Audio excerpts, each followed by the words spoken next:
देखो क्वेश्चन ही कर रहे थे, अभी क्वेश्चन ही करेंगे, क्वेश्चन ही चलेगा अभी 1-2 दिन, इसके काफी क्वेश्चन बनते हैं इसमें। तो क्वेश्चन लिखते हैं, पहला क्वेश्चन शुरुआत आसान क्वेश्चन से करते हैं। तो लिखो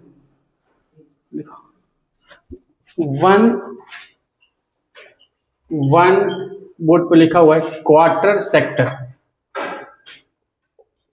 वन क्वार्टर सेक्टर, क्वार्टर का मतलब 1/4। One quarter sector is cut from a uniform circular disc. Quarter sector is cut from a uniform circular disc of radius r. Uniform circular disc of radius r. Full stop. This sector has mass. Capital M. This sector has mass capital M. इस sector का मास कितना है? तो capital M. This sector has mass capital M. Full stop. It is made to rotate about a line.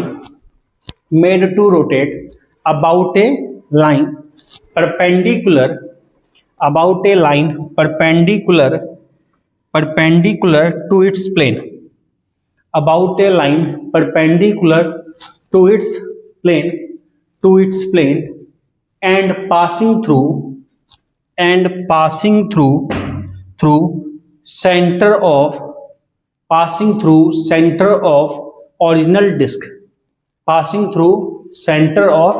original disk. Original disk, ठीक है। What is moment of inertia of this sector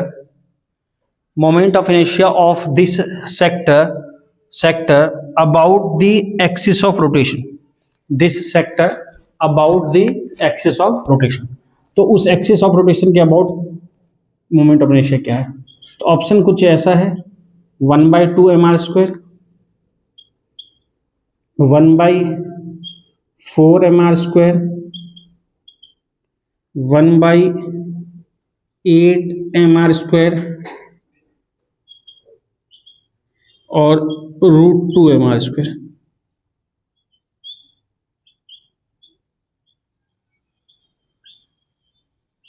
ये 4 option है।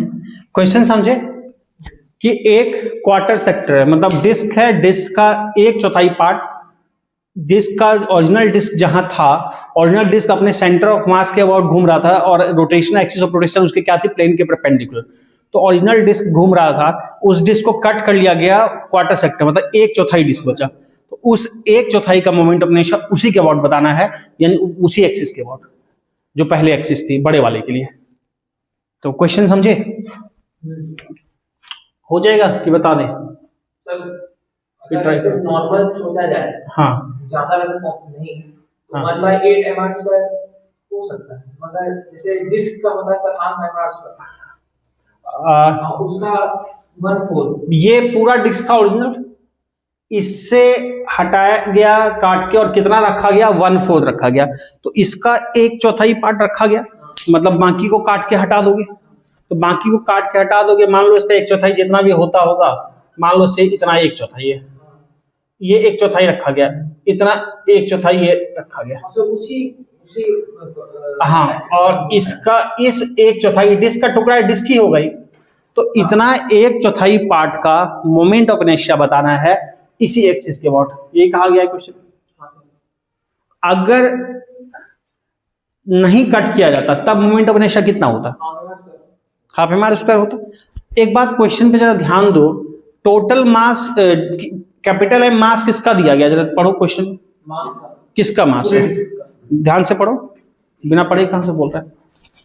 किसका मास दिया है? Capital M दिया है उस सेक्टर का मास। हमको इस सेक्टर के लिए मोमेंट ऑफ इनर्शिया कोई फॉर्मूला नहीं पता है, लेकिन पूरे डिस्क के लिए पता था। तो अगर मान लो सेक्टर और यूनिफॉर्म डिस्क है, मास यूनिफॉर्मली डिस्ट्रीब्यूटेड है, तो 1/4 का मास M है, तो मास ऑफ ओरिजिनल डिस्क कितना होगा? Sir 2 mr²। मास पूछ रहे हैं तो मोमेंट ऑफ इनर्शिया क्यों बोल रहे हैं? मास ऑफ ओरिजिनल डिस्क क्या हो जाएगा? 4m। क्वार्टर सेक्टर है ना, 1/4 का मास m है, तो उसका 4 टाइम्स का क्या होगा 4m। तो अगर नहीं कट किया जाता तो इसका मास कितना होता 4m होता। इसका मोमेंट ऑफ इनर्शिया का तुमको फॉर्मूला पता है ना पूरे का। तो मोमेंट ऑफ इनर्शिया अगर मैं ओरिजिनल डिस्क का बोलूंगा तो उसमें तो कोई दिक्कत नहीं होगी, moment of inertia of original disc. तो मोमेंट ऑफ इनर्शिया क्या होता है हाफ mr², जिसके लिए सेंटर से अरे एक्सिस ऑफ प्लेन के परपेंडिकुलर है हाफ, m कितना है 4m। और रेडियस ये समझ में आ रहा है, चाहे मैं क्वार्टर डिस्क का बोलूं चाहे पूरे वाले का बोलूं r ही है, तो रेडियस क्या होगा इसका r होगा। तो इसका मोमेंट ऑफ इनर्शिया कितना हो जाएगा 2mr²। हाँ सर। इसका आया 2mr², किसका ओरिजिनल डिस्क का। तो हमको किसका बताना इसके 1/4 का तो बाई 4। तो मोमेंट ऑफ इनर्शिया वो तो मान लो डेटा ऐसा है तो ठीक बात है, 1/4 के लिए बोले 1/6 के लिए बोलते कुछ और होता, तरीका पता लगा। तो moment of inertia of quarter disc, quarter disc, तो क्वार्टर डिस्क का कितना हो जाएगा इसका by 4, 1/4 2mr² by 4, 2mr² by 4 यानी कितना आया mr² बाई 2 ही आ रहा है। तो बात समझ में आया। m क्या है मास क्वार्टर वाले का, तो आंसर हो जाएगा ए। पहले बताओ इसमें कोई दुख तकलीफ नहीं, इसको नोट। अगला क्वेश्चन देखो, a rod of length capital L and mass capital M, a rod of length capital L and mass capital M is hinged at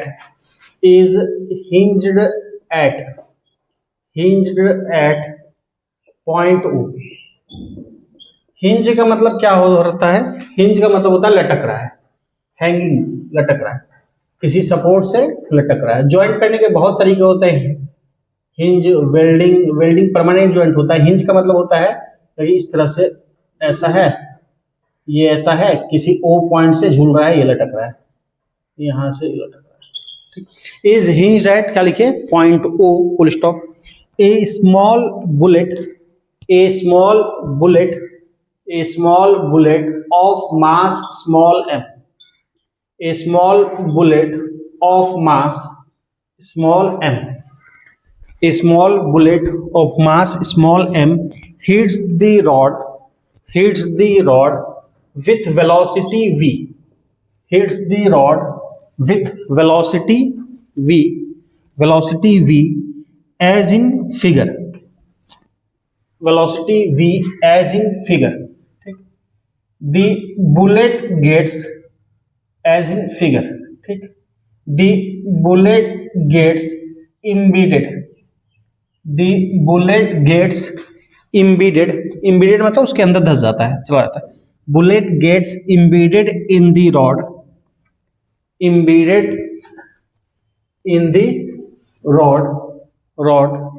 find angular velocity of the system,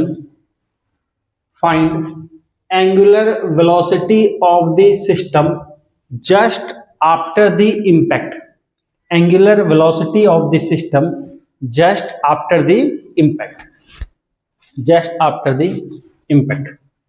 कर सकते हो try, just after the impact।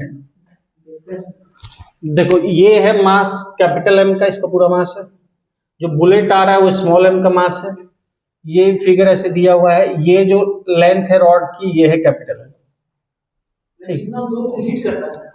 ये आता है heat, इसमें देखो कहाँ heat कर रहा है दिख रहा है, सबसे लोएस्ट पॉइंट पे हीट कर रहा है, और इसमें इम्बेडेड मतलब इसी में धस जाता है।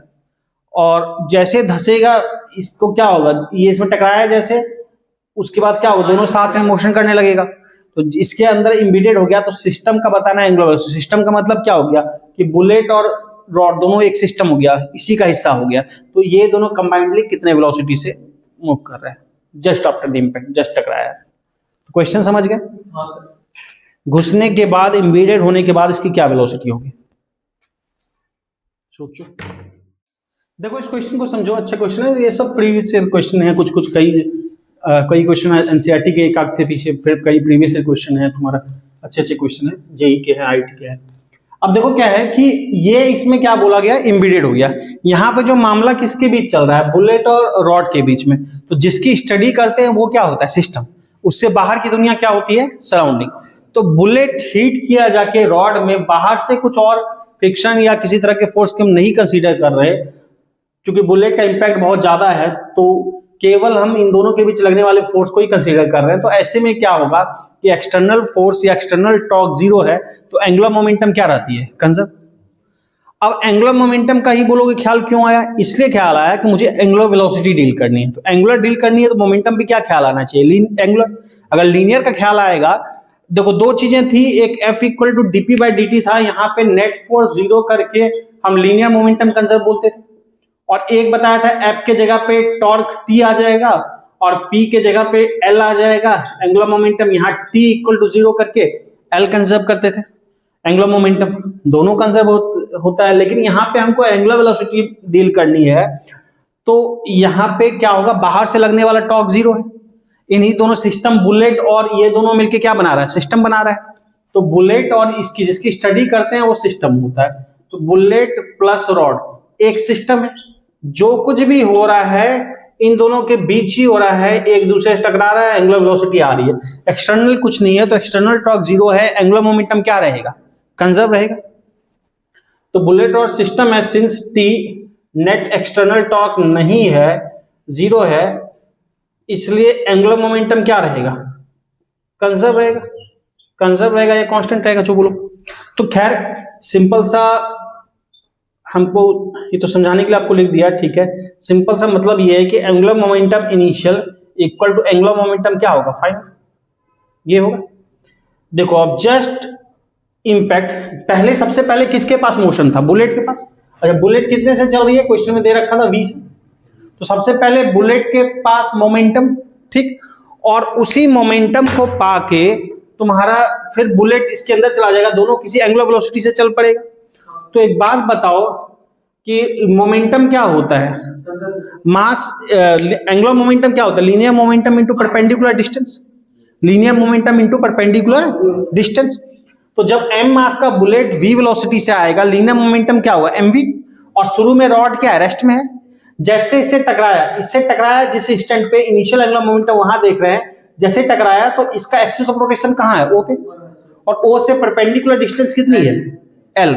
तो linear momentum into perpendicular distance, तो लीनियर मोमेंटम क्या होगा, mv into perpendicular distance axis of rotation से क्या है, l।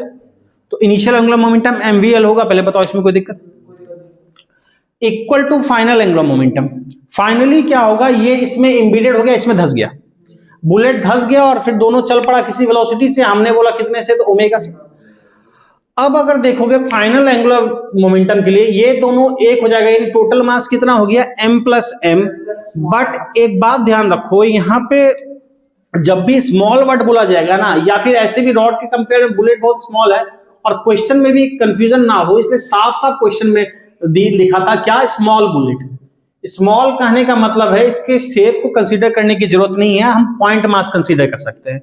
स्मॉल कहने का यही मतलब होता है। पॉइंट मास करने का मतलब है किसी पॉइंट मास के लिए मोमेंट ऑफ इनर्शिया क्या होती है, उसके लिए mr स्क्वायर होती है, mass into axis of rotation से डिस्टेंस का स्क्वायर। क्लियर है। तो अगर मैं अब बोलूंगा फाइनल एंगुलर मोमेंटम, तो एंगुलर मोमेंटम को हम ओमेगा हमको निकालना है ना, तो ओमेगा के टर्म में भी एंगुलर मोमेंटम को कोई फॉर्मूला था क्या, लीनियर मोमेंटम था P इक्वल टू mv।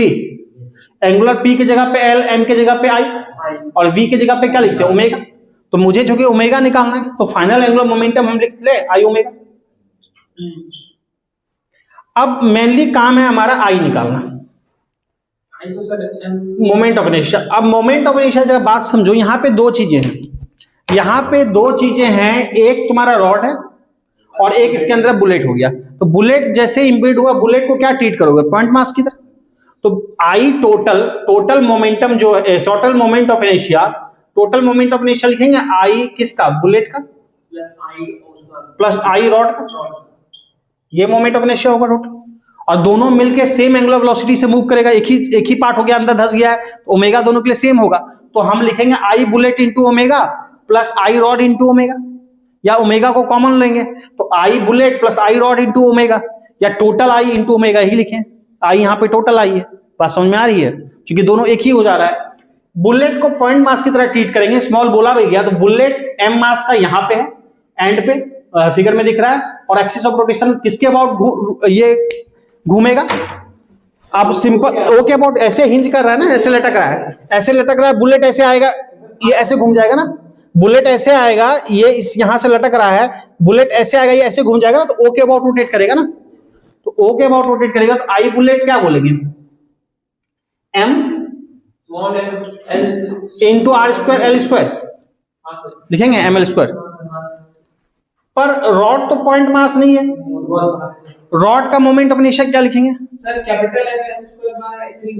हाँ, दो बताया था, एक एम एल स्क्वायर बाय 12, एक M L square by 3 rod के केस में, दोनों में से कौन सा यूज करेंगे, क्यों, सर ऊपर में है ना, क्योंकि एंड के अबाउट घूम रहा है रॉड, रॉड दो तरीके से घूम सकता है, जब बुलेट आके टकराया ना तो रॉड ऐसे घूम रहा है, एंड के अबाउट घूम रहा है, एक्सिस ऑफ रोटेशन एंड से गुजर रही है, एक्सिस ऑफ रोटेशन इसके लिए यहां से गुजर रही है, एक्सिस ऑफ रोटेशन बी से गुजरती तब एम एल स्क्वायर बाय 12 लिखते, तो क्या लिखेंगे एम एल स्क्वायर बाय 3, इसका मास लिखा है कैपिटल एम दिया है, तो capital M L square by 3, पहले बोलो ये कोई दिक्कत, बस हो गया, अब यही करना था, अब उसको आई वहां रख देंगे, आप पहले थोड़ा सिंप्लीफाई कर लो, 3 एलसीएम कितना हो जाएगा, 3 M L square small M L square plus capital M L square, common भी ले सकते हो, इक्वल टू यहां पे लिख लेते हैं आई की वैल्यू लिख लेते हैं 3 M, depending upon option, option जैसा दिया रहे उस अकॉर्डिंग ट्रीट करेंगे, M L square plus capital M L square by 3 this into क्या है ओमेगा, क्लियर, सबसे एक एल कैंसिल हो जाएगा इधर, अगर कॉमन लोगे ये एल एक एल कैंसिल, यहां पे ध्यान रखना स्मॉल एम कैपिटल एम है, ये मत कर देना कि ऐड कर देना एम, ठीक है, तो 3 को उधर भेज दो, अब सीधा लिखते हैं ओमेगा इक्वल टू क्या होगा, 3 को उधर भेजोगे तो क्या आ जाएगा 3 एम जी, small M B divide by, ये नीचे आ जाएगा, नीचे क्या आ जाएगा by 3 small M L plus capital M L, तो बात समझ में आया, एंगुलर वेलोसिटी कैसे निकला, तो क्लियर है, नोट कर लो, ठीक है, ये क्वेश्चन तो आंसर आपका ये आ जाएगा, इसमें बहुत है तो कॉमन ले सकते हो चाहो तो एल को, तो 3 small M plus capital M, जिस अकॉर्डिंग ऑप्शन रहे वैसे। और क्वेश्चन करते हैं, अच्छा जब भी केवल आपको मास बोला जाएगा ना, तो शेप अगर नहीं बताया जाएगा तो आप पॉइंट मास ही कंसीडर करोगे, मतलब पॉइंट मास का मोमेंट ऑफ इनर्शिया होता है एम आर स्क्वायर, ठीक, लिखो क्वेश्चन, 3 पार्टिकल्स, एक ही क्वेश्चन में 3-4 करा दूंगा, 3 particles of mass small M, 3 particles of mass small M, 3 particles of mass small m is placed at 3 corners, of an equilateral triangle, 3 corners of an equilateral triangle of side length a, equilateral triangle of side length a, equilateral triangle of side length A, 3-4 question है, first लिखो, अच्छा यहां पे मास का shape नहीं बताया गया तो हम मास को पॉइंट मास ही कंसीडर करेंगे इक्विलेटरल ट्रायंगल के कॉर्नर पे, फर्स्ट क्वेश्चन लिखो, find moment of inertia about an axis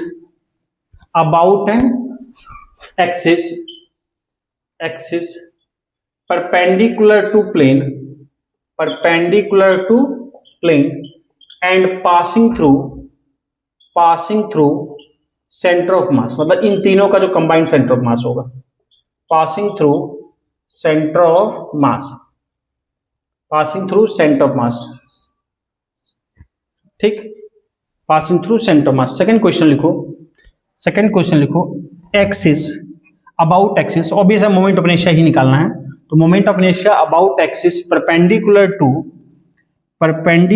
to plane, about an axis perpendicular to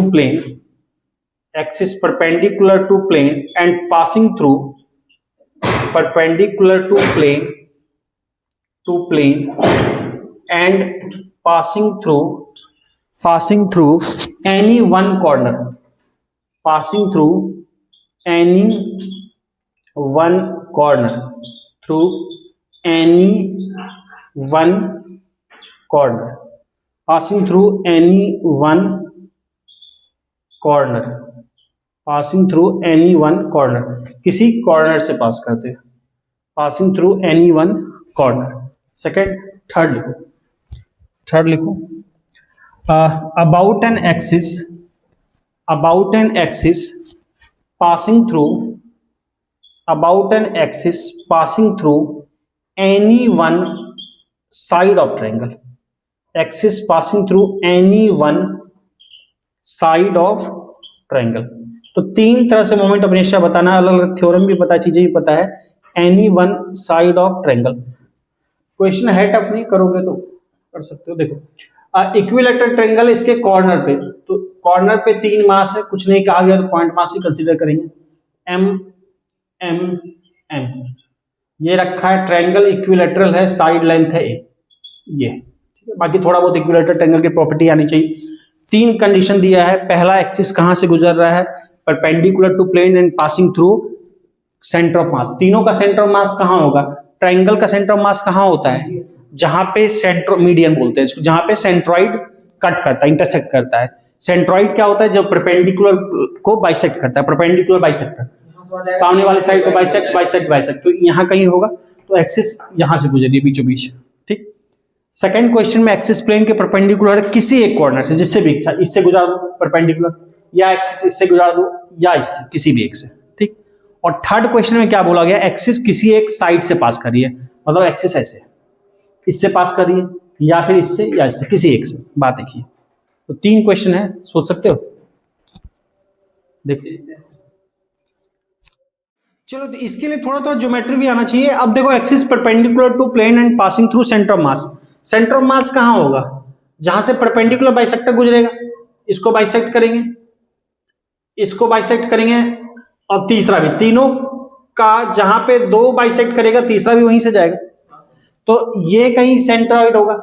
अब इसके लिए थोड़ा बहुत प्रॉपर्टी आना चाहिए. ये आपको पता है कि नहीं कि ये डिस्टेंस कितना होगा कॉर्नर से, इसका डिस्टेंस अंडर रूट कितना होगा कॉर्नर से, या कोई भी यहां से, बताओ, कॉर्नर से सेंट्रॉइड का डिस्टेंस, तीनों बाइसेक्टर जहां कट करता है सेंट्रॉइड बोलते हैं. क्या होता है, कुछ ज्योमेट्री मैं भले ही निकाल के दिखा दूं, पर आगे सबको याद होना चाहिए सीधा. मतलब सब वो तो होगा सर. हाँ. आपका इस साइड वाला a/2 है, तो अंडर रूट a/2 का होल स्क्वायर प्लस वो जो आएगा आपका, कितना आएगा, ma.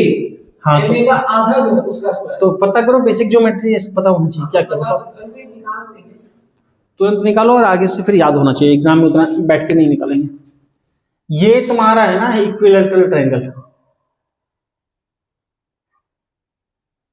ये लेंथ कितनी होगी, a/2 का whole square plus a/2 root 5. देखो ये a है, हाँ, ये a है, ये आधा कितना होगा a/2. अगर मुझे ये पूरा निकालना पड़े, तो ये राइट एंगल ट्रायंगल दिख रहा है, हाँ सर.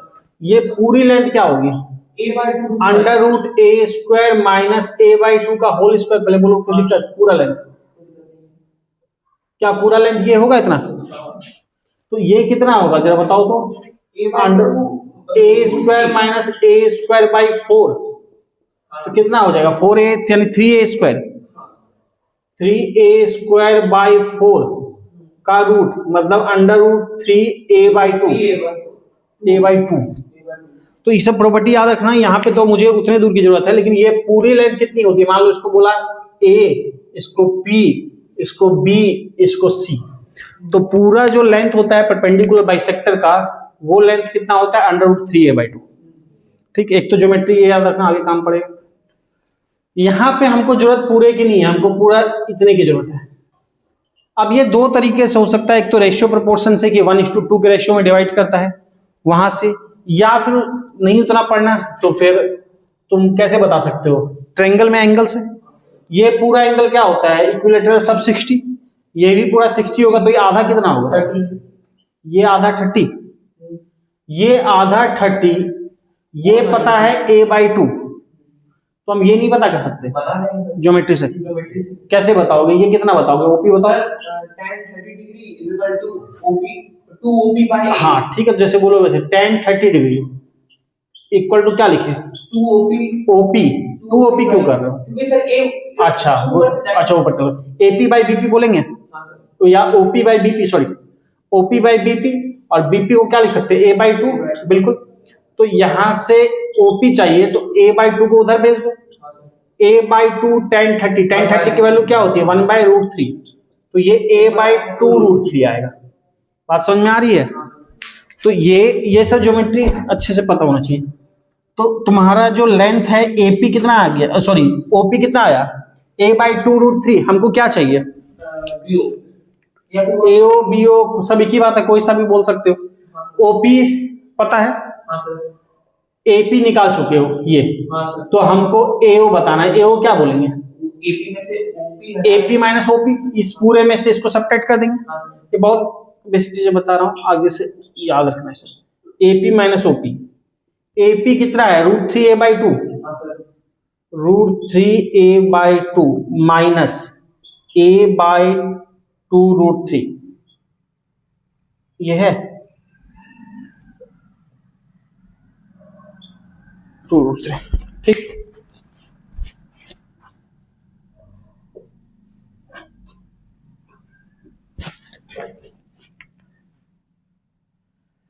इसको जैसे करोगे, अगर एलसीएम लोगे तो एलसीएम ले लो 2 √3 एलसीएम।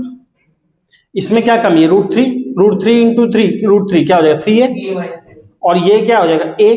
3a माइनस a का मतलब क्या है 2a, 2a bye 2 √3, 2a bye 2 √3 मतलब वो लेंथ कितनी हो जाएगी a बाय √3। ठीक है, बात समझ में आ रहा है? ये कई तरीके से निकाला जा सकता था ये वो लेंथ। एक तो ऐसे निकाल सकते थे, ठीक है, कि a बाय √3 1:2 के रेशियो डिवाइड करता है, वहां से निकाल सकते थे। खैर उससे मतलब नहीं है, वो कैसे निकाल सकते हैं, एग्जाम में इतना टाइम नहीं है कि 1-2 मिनट इसमें लगाओ फिर 3 मिनट क्वेश्चन में लगाओ, नहीं। एक ये 30 सेकंड का क्वेश्चन है, बस ये पता होना चाहिए, तो आगे से ही याद रखोगे। जैसे ये पूरी लेंथ, अच्छा पर ये जो लेंथ है एओ, चूंकि इक्विलेटरल ट्रायंगल सब बराबर होगा, AO equal to BO equal to CO, और सब इतना ही होगा a बाय √3। तो आगे से मैं पूछूं ये पूरी लेंथ परपेंडिकुलर बाइसेक्टर की, क्या बोलोगे, तो a बाय 2 √3।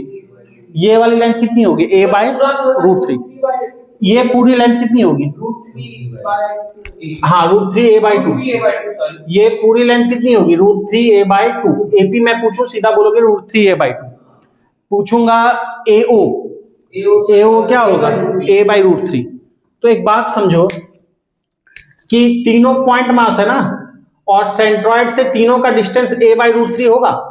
हाँ। ये समझ रहे हो, सेंट्रॉइड से इसका ये डिस्टेंस है a/√3, यही तो निकाले ना, इसका a/√3 इसका a/√3, तो तीनों का सेंट्रॉइड से बराबर डिस्टेंस है, और तीनों को पॉइंट मास की तरह ट्रीट करेंगे।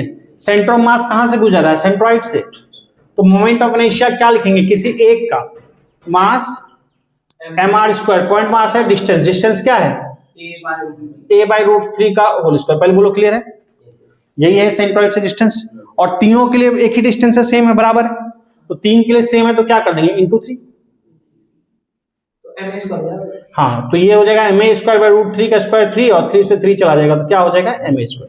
बात समझे? उसी तरह से second question, axis perpendicular to plane and passing through one of its corner. किसी भी कॉर्नर से एक्सिस को गुजार दो, यहां से गुजरे समझना, या यहां से गुजरे या यहां से गुजरे, किसी भी कॉर्नर से, जहां भी, मान लो यहां से गुजार दी, तो तीनों पॉइंट मास है ना, हम सिंपली क्या लिखेंगे, एक्सिस से डिस्टेंस। अगर मान लो यहां से गुजारे हैं, जरा समझो, axis perpendicular to plane and passing through one of its corner, अगर एक्सिस यहां से जा रही है तो तीनों मास से डिस्टेंस कितना है बता सकते हो, तीनों मास से इसका डिस्टेंस कितना है, ए और जीरो, जिस पे है उससे डिस्टेंस जीरो हो जाएगा ना। अगर इस पे रखेंगे इससे जीरो, इस पे रखेंगे इससे जीरो, इस पे रखेंगे इससे जीरो, किसी एक कॉर्नर पे रखना है तो उससे जीरो हो जाएगा, बाकी दोनों से क्या हो जाएगा ए।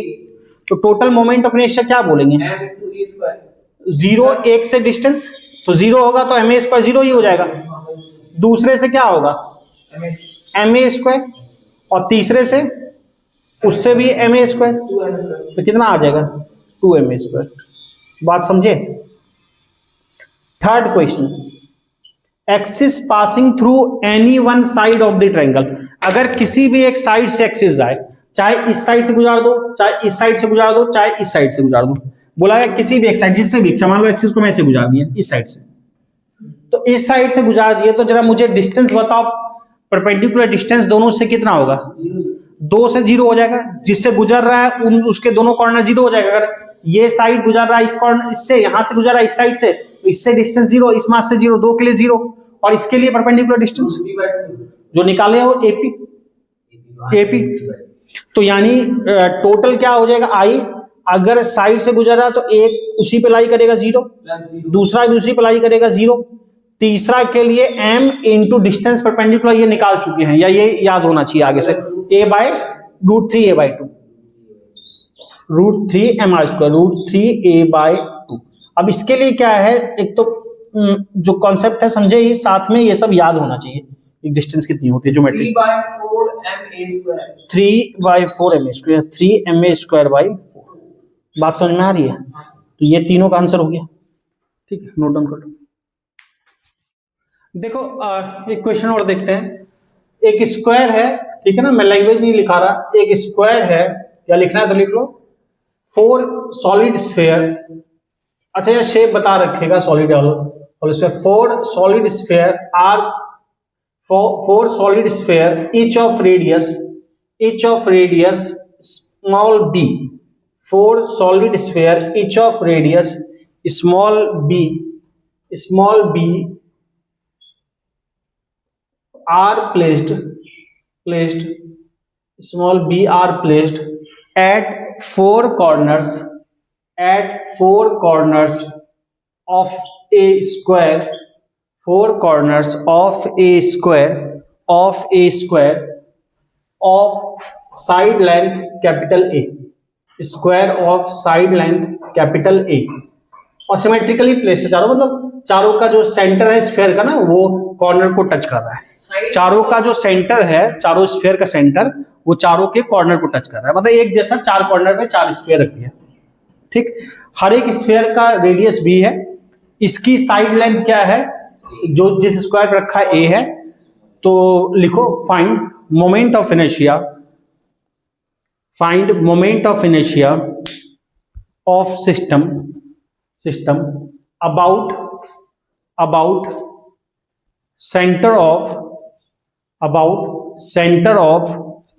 about an axis कर लो, about an axis passing through center of square, about an axis passing through center of square and perpendicular to plane, center of square and perpendicular to plane, axis passing through center of square and perpendicular to plane, ठीक है। जरा समझ लो, इसमें सीधा सीधी नहीं कर सकते, concept समझना है, इसलिए मैं भी समझा दे रहा हूं, जरा सा देखो, अगर ये पॉइंट मास होता चारों, तब तो वो इक्विलेटरल ट्रायंगल वाला पहला केस था, हमको जरूरत पड़ती ये वाली डिस्टेंस की, mr², नहीं, ये जो डिस्टेंस है कॉर्नर से, ये डिस्टेंस जो है कॉर्नर से सेंटर का डिस्टेंस है, हम क्या लिखते mr² और m इंटू ये वाली डिस्टेंस का स्क्वायर, और इंटू 4 कर देते, जैसे वहां पे 3 किए। लेकिन यहाँ पे चारों क्या है, चारों पॉइंट मास नहीं है, सॉलिड स्फीयर है, तो सॉलिड स्फीयर का मोमेंट ऑफ इनर्शिया देखना पड़ेगा। अब ध्यान से समझना, हम चारों स्फीयर की पोजीशनिंग क्या है, सेम है, तो किसी एक स्फीयर के कारण सेंटर पे अगर निकाल ले और फिर इंटू 4 कर ले, तो चारों के लिए बात हो जाएगी, पोजीशनिंग जैसे। तो एक के कारण यहाँ पे क्या होगा, अब समझना जरा बात। एक्सिस मेरा कहां से गुजर रही है, यहां से, हमने किसी भी एक स्फीयर मान लो इसको कंसीडर कर लिया, इस स्फीयर को कंसीडर कर लिया, एक्सिस यहां से गुजर रही है ना, तो इसके अबाउट मोमेंट ऑफ इनर्शिया निकालना है, समझना, किसका, इस स्फीयर का, ठीक। अभी केवल एक पे फोकस कर रहे हैं, इसके अबाउट पूरे सिस्टम का निकालना है, तो इसके अबाउट पहले हम केवल इस पे फोकस कर रहे हैं, तो इसके अबाउट निकालना है, तो तरीका क्या है कि एक पैरेलल एक्सिस थ्योरम ढूंढते हैं, पैरेलल एक्सिस थ्योरम पढ़ा है, एक पैरेलल एक्सिस ढूंढते हैं जो क्या करे, इसके सेंटर से पास करे, पैरेलल एक्सिस थ्योरम ढूंढा जो इसके सेंटर से पास करे और दोनों एक दूसरे क्या हो, पैरेलल। तो पैरेलल एक्सिस थ्योरम क्या कहता है, आई किसी axis, I this equal to क्या लिखते हैं, आईसीएम प्लस m इंटू दोनों के बीच के डिस्टेंस का स्क्वायर, ये लिखते हैं ना।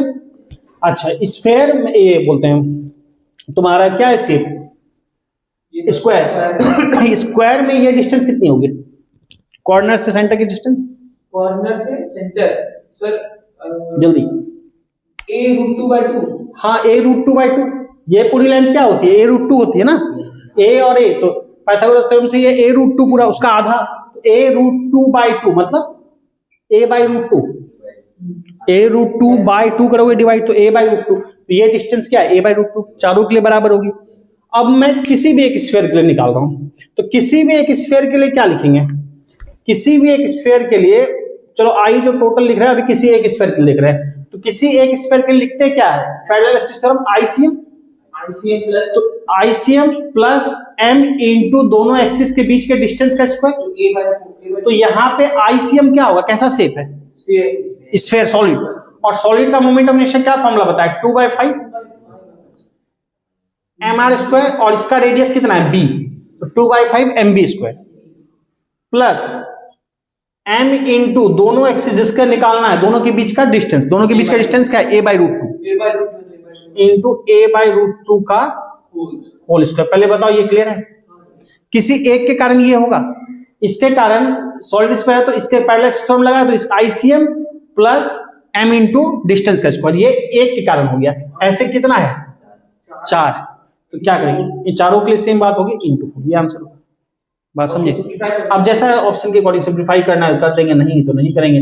2/5 क्या हो जाएगा mv² प्लस √2 क्या हो जाएगा ma²/2 इंटू 4, ये आंसर हो गया। अब डिपेंडिंग अपॉन ऑप्शन, ऑप्शन अगर ऐसे छोड़ दिया तो ऐसे कर देंगे, सिंप्लीफाई कर दिया, सिंप्लीफाई कर देंगे, एलसीएम ले लिया तो एलसीएम ले लेंगे, जैसा भी नहीं हो। तो बेसिक समझे मामला, तो इतना क्लियर है, ठीक है। क्वेश्चन लिखो, from a bigger disc of mass capital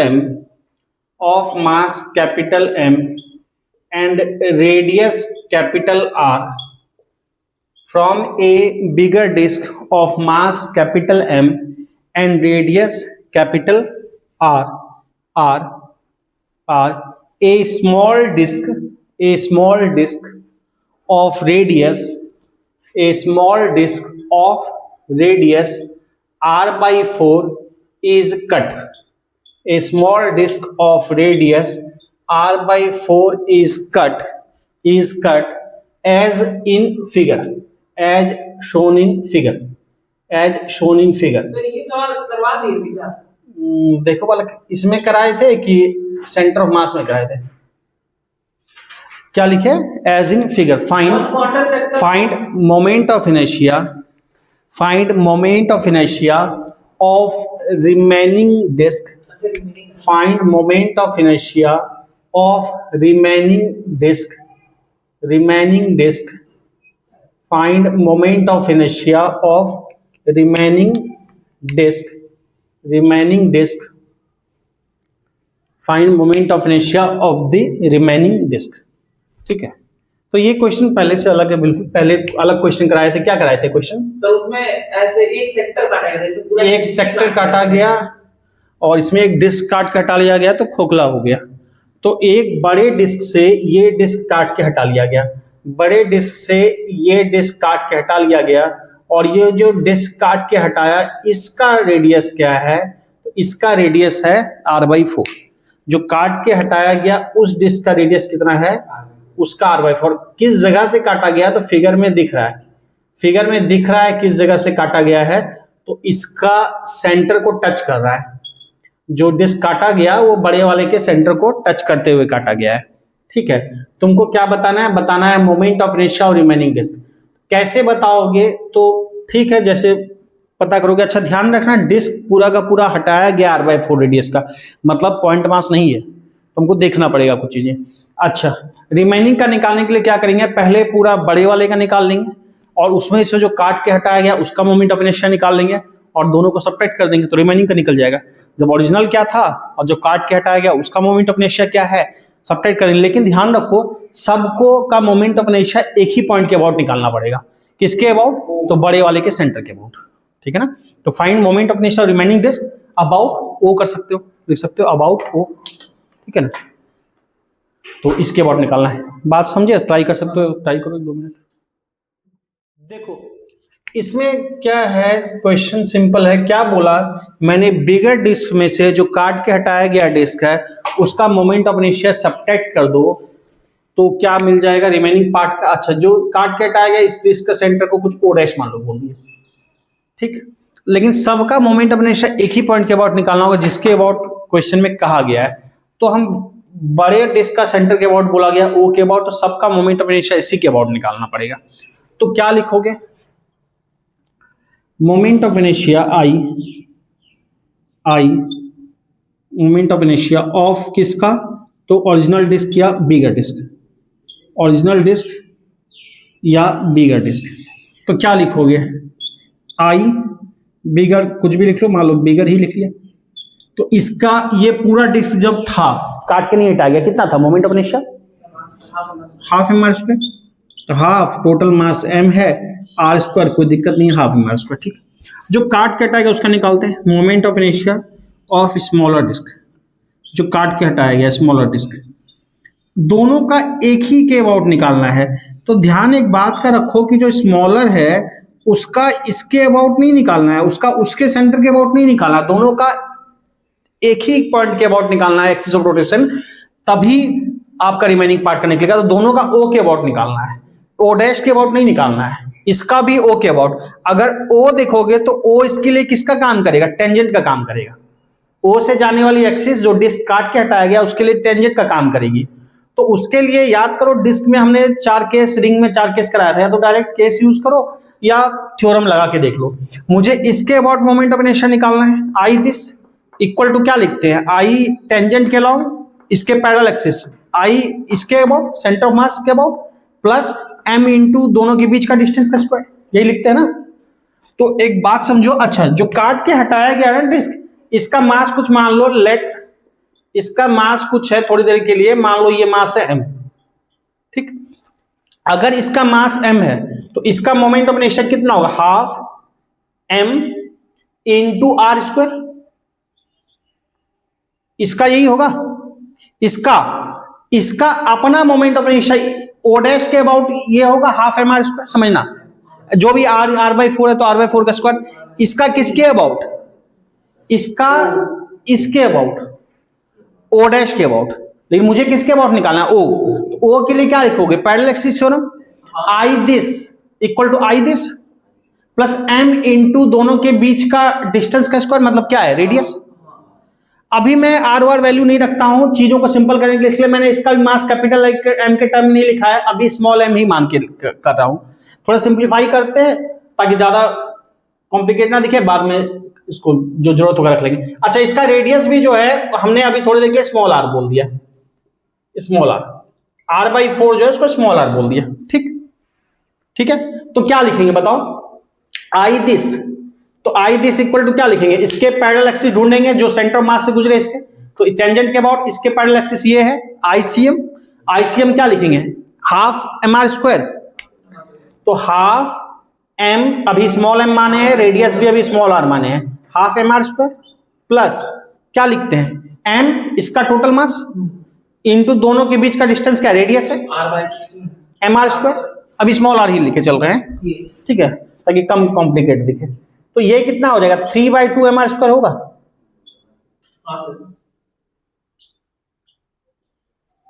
कोई दिक्कत? अब हम देख लेते हैं। अच्छा, अब थोड़ा सा वैल्यू रख के देखते हैं। आई स्मॉलर 3/2 एम आर स्क्वायर। अब जरा देखना, ये स्मॉल एम तो हमने माना, इसका मास तो नहीं दिया था, इसका मास तो कैपिटल एम में पूरे का मास दिया है, लेकिन इसका मास निकाला जा सकता है। ये कैसी बॉडी है? 1D 2D की 3D डिस्क कैसी बॉडी होती है? 2D होती है। तो मुझे m निकालना है, तो कैसे निकालेंगे? यूनिट एरिया का मास, पूरे का मास है कैपिटल M, तो यूनिट एरिया का मास क्या होगा? m/πr square. तो इतने एरिया का कितना होगा? Into that. तो इसका मास पता कर लेंगे कितना होगा? Sir m by pi R square से मल्टीप्लाई कर देंगे m के जगह पे लिखेंगे, कट जाएगा सर हाँ, 16 जो यूनिट का मास है m into pi R square, small m की जगह लिख सकते हैं, यूनिट का मास है m by pi R square, तो इतना, इसका कितना इंटू पाई, आर की जगह क्या लिख सकते हैं, r बाई 4 का होल स्क्वायर। पहले बताओ इसमें कोई दिक्कत, नहीं m ये टोटल m होगा, यूनिट एरिया का मास कितना, तो इतने एरिया का मास कितना इंटू दैट एरिया, ठीक। इसको सॉल्व करेंगे, इंटू आर स्क्वायर, आर कितना है r बाई 4, तो इंटू r बाई 4 का होल स्क्वायर। पहले बताओ कोई दिक्कत, नो सर इसको सॉल्व करो, 3/2, यहां से पाई गया, पाई से पाई गया, आर स्क्वायर से आर स्क्वायर चला गया, पाई से पाई गया, तो ये कितना हो जाएगा, m square by 16, m square by 16 into R square by, इधर भी 16, m स्क्वायर कैसे, ओ सॉरी जाके बोलो, m आर स्क्वायर, तो m बाय 16 और इधर क्या होगा r स्क्वायर बाय 16, कोई दिक्कत, तो ये कितना हो जाएगा 3mr स्क्वायर, आप मल्टीप्लाई करना तो मल्टीप्लाई कर दो, 16 कितना होता है 256 इंटू 2 512, 256 दूना 512, ठीक है। तो हमको क्या निकालना था, आई रिमेनिंग पार्ट का ना, तो आई रिमेनिंग कैसे निकालते हैं, आई बिगर माइनस आई स्मॉलर, पहले बोलो क्लियर है।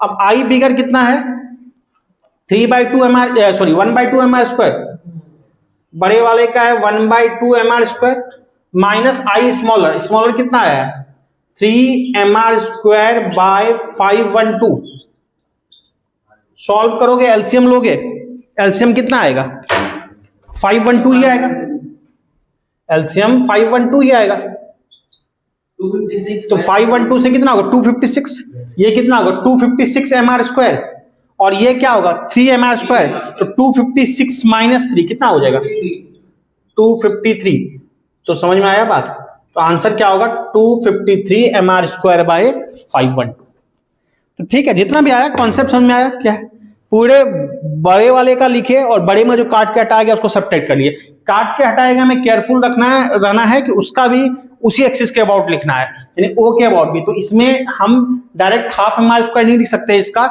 इस पे पैरेलल एक्सिस थ्योरम लगाएंगे, वहां से इसका मोमेंट ऑफ इनर्शिया निकलेगा, इसका मास क्या है देखेंगे, पूरे का मास इतना तो इसका कितना, और आर क्या है देखेंगे, बात आई समझ में। और इसको किसी को और भी डिटेल में जाना है तो हर एक केस का मैंने मोमेंट ऑफ इनर्शिया पहले डिराइव किया हुआ है, डिस्क के लिए, रिंग के लिए, सब के लिए, टेंजेंट के अबाउट, डायमीटर के about moment of inertia find कर करके दिखाया डिटेल, ठीक है, तो नोट करो, लिखो अगला लिखो, देखो consider a body shown in figure, consider a body shown in figure consisting of two identical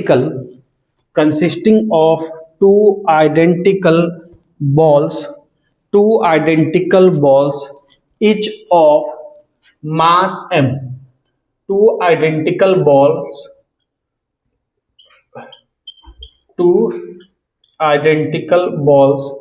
each of, figure में दिख रहा है mass m, each of mass m connected by a light rigid rod, connected by a light rigid rod, light rigid rod, मतलब light कहने का मतलब ये होता है कि हल्का रिजिड रॉड है, हल्का कहने का मतलब ये है कि उस रॉड का मास नेग्लिजिबल है, तो उस रॉड के मोमेंट ऑफ इनर्शिया को कंसीडर नहीं करना है, इसीलिए बोला।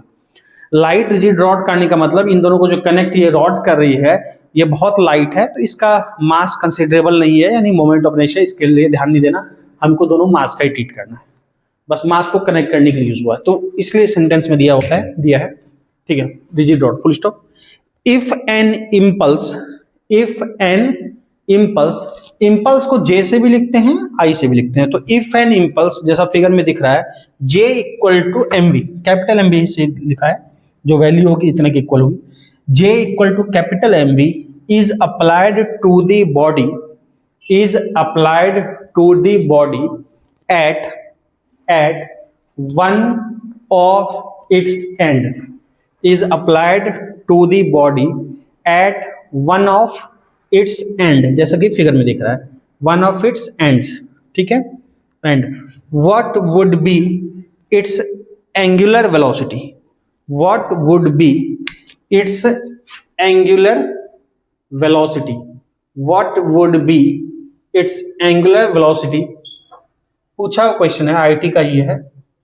तो v/12 v/l v/3l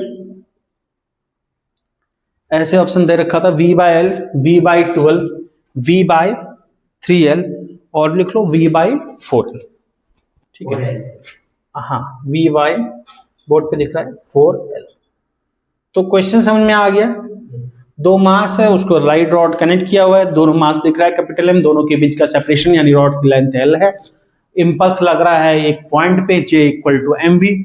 ऐसा लगने से क्या होगा, इंपल्स की वजह से ये घूमेगा, इंपल्स उस पे झटका लगा घूमेगा. तो तुमको क्या बताना है, एंगुलर वेलोसिटी बतानी है. ट्राई कर सकते हो तो एक मिनट को सोचो.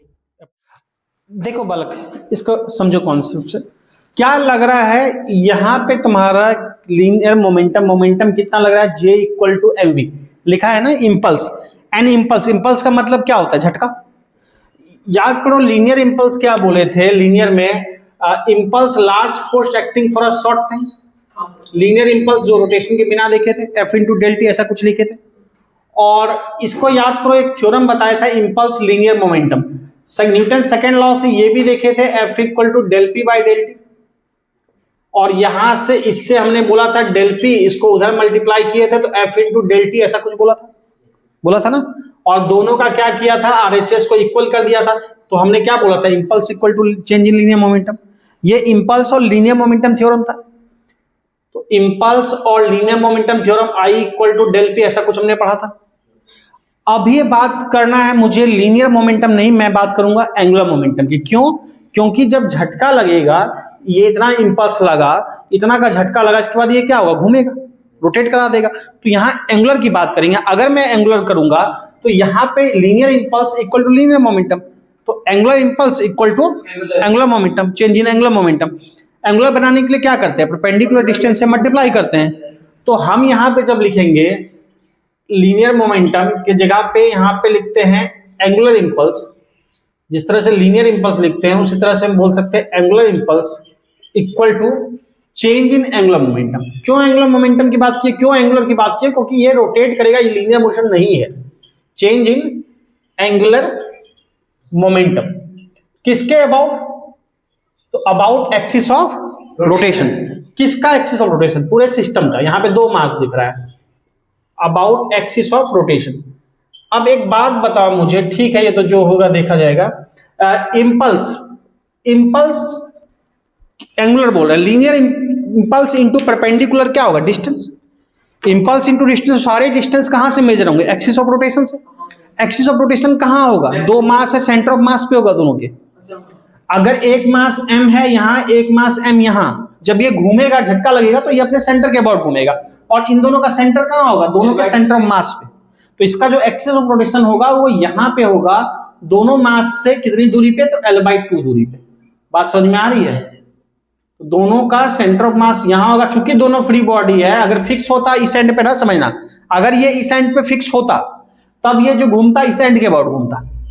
लेकिन दोनों एंड फ्री है ना, एक एंड को झटका लगेगा, उसके बाद क्या होगा, वो अपने सेंटर ऑफ मास के अबाउट घूमने लगेगा. और सेंटर ऑफ मास कहां होगा, बीचों बीच होगा. दोनों इक्वल मास है तो L/2 पे होगा. तो यहाँ एंगुलर इंपल्स क्या बोलेंगे, लीनियर इंपल्स क्या, mv इनटू परपेंडिकुलर डिस्टेंस, कहां से, एक्सिस ऑफ रोटेशन, जिसके अबाउट घूम रहा है, O के अबाउट घूम रहा है. तो लीनियर इंपल्स mv इनटू क्या लिखेंगे, L/2 = change in angular momentum.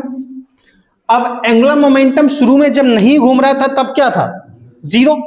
जब घूमने लगा तो क्या लिखेंगे, एंगुलर मोमेंटम क्या होता है, फॉर्मूला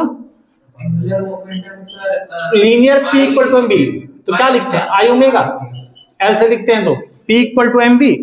तो m के जगह पे i, v की जगह पे ओमेगा, तो ये लिखेंगे i ओमेगा।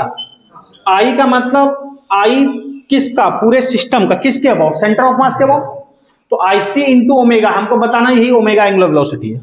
ठीक, अब देखो मोमेंट ऑफ इनर्शिया जब तक नहीं बोला जाए तो दोनों मास को कैसा मानेंगे, दोनों बॉल का शेप नहीं बताया गया जब तक, तब तक क्या मानेंगे, पॉइंट मास मानेंगे। तो दोनों ऑब्जेक्ट पॉइंट मास मानेंगे, तो एक पॉइंट मास ये है और एक पॉइंट मास ये है। दोनों का एक्सिस ऑफ रोटेशन से डिस्टेंस कितना है, एक का 0 है, एक्सिस ऑफ रोटेशन से डिस्टेंस इस m का कितना है, इस m का, तो L/2 है ना दोनों का। तो एक्सिस ऑफ रोटेशन से डिस्टेंस कितना है, एक मास का अगर बोलेंगे तो mr², पॉइंट मास की तरह ट्रीट करेंगे तो m इंटू L/2 का स्क्वायर, और ऐसे कितने मास हैं, 2, इंटू क्या लिखेंगे, दोनों का सेम है 2 इंटू ओमेगा। पहले बताओ क्लियर है। हाँ सर। अब जो जा रहा है m से m गया, काम तमाम, l से एक l चला जाएगा और कुछ कैंसिल होगा। देखो इधर से 2 इधर आएगा, मैं डायरेक्ट कटा दूं, 2 2 4 और ये स्क्वायर भी 4 हो जाएगा। चाहो तो लाके करो, ये 2 इधर आएगा, 2 2 4 2 2 4 और यहां बाय 1/4, या फिर आप पूरा लिख के करो कोई। तो ओमेगा इक्वल टू कितना होगा, एक v बचेगा, एक v बच रहा है ये, और एक इसका l बचेगा, l स्क्वायर में से एक l चला जाएगा तो एक l बचेगा, तो ओमेगा इक्वल टू कितना हो जाएगा, ये v और यहां से एक l आएगा, v/l। पहले बताओ कोई दुख तकलीफ, क्लियर। तो कितना आया, ओमेगा इक्वल टू v/l। तो क्लियर हुआ। तो कॉन्सेप्ट समझना, इस टाइप से क्वेश्चन कुछ भी फॉर्म हो जाए। अगर मान लो इसको थोड़ा सा और अच्छा क्वेश्चन बनाना है या चेंज करना है, क्या चेंज कर दे थोड़ा सा, मान लो किससे ये m और m था तो हमने सेंटर मास कहां सोचा, L/2 पे। अब मान लो ये m बोल दे और ये m 2m बोल दे, समझना, या m बोल दे और ये 4m बोल दे, एक चेंज कर दे तो सेंटर मास निकालना पड़ेगा। कैसे निकालोगे, याद करो हमने डायरेक्ट वाला एक बताया था RCM। अगर किसी एक से निकालना है तो m2r दूसरा वाला mass by m1 plus m2, इससे डिस्टेंस निकालना है तो RCM यानी कि दोनों के बीच का डिस्टेंस, सॉरी R2, इससे अगर डिस्टेंस निकालेंगे R2 तो क्या लिखते थे, दूसरा वाला मास m इंटू दोनों के बीच का डिस्टेंस L बाय ये जो मास था मान लो 4m है तो 4m प्लस m। समझ में आया। तो एक क्वेश्चन वो ऐड हो सकता है, इससे भी डिस्टेंस फिर वैसे निकालेंगे, इससे सेंटर ऑफ मास का डिस्टेंस, तो ये वाला मास आ जाएगा इंटू डिस्टेंस बाय क्या था, दोनों मास का सम। तो इस तरह से एक नया ऐड, यहां तो डायरेक्ट बीच में दिख गया, वहां बीच में नहीं दिखेगा, तुमको दोनों का सेंटर मास निकालना पड़ेगा। फिर mr² उसके लिए निकालोगे सेंटर मास डिस्टेंस, और mr² इसके लिए निकाल के ऐड करोगे, समझे। तो इस तरह से होगा। या फिर किसी एक का डिस्टेंस निकाल लिया सेंटर मास से, दूसरा एल से सब्ट्रैक्ट करके दूसरे का निकाल लिए। तो इस तरह से क्वेश्चन कुछ भी फॉर्म हो सकता है, आपको कॉन्सेप्ट पकड़ना है, कॉन्सेप्ट क्या अप्लाई किया। और कॉन्सेप्ट क्या है, कॉन्सेप्ट ये इसे निकालनी चाहिए, ठीक है, नोट कर लो।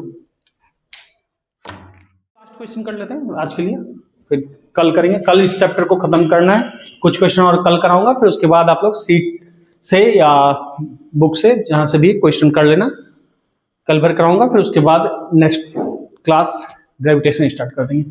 लिखो अगला क्वेश्चन, लिखो।